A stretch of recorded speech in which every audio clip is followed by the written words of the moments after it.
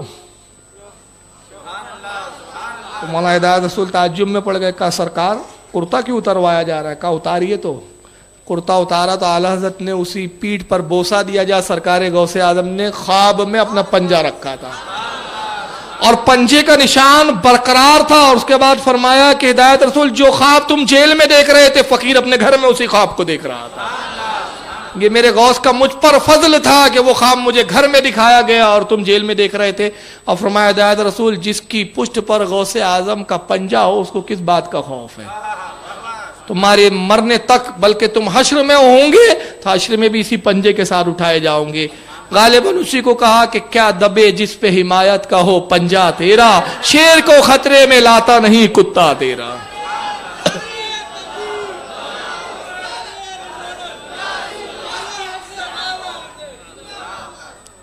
یہ علامہ ہدایت رسول تھے۔ اس کے بعد کچھ دن ابھی آزادی کو ملے ہی تھے کہ پھر دوبارہ انگریزوں نے آپ کو گرفتار کیا، پھر جرم عائد کیے گئے، یہ جرم انگریزوں کے خلاف یہ بولا، یہ کیا وہ کیا، فلاں جگہ آپ نے یہ تقریر میں انگریزوں کے خلاف یہ بولا، اور اس کے بعد پھر مقدمہ چلا، اور یہاں تک کہ آپ کو سزائے موت، پھانسی کی سزا سنائی گئی، اور حضرت مولانا ہدایت رسول بھی پھانسی پہ لٹکا دیے گئے۔ اس طرح یہ بھی شہید ہوئے کہ جنگ آزادی میں سنیوں کا کردار ہے، اور خود اعلیٰ حضرت کے گھرانے کا حال کیا تھا۔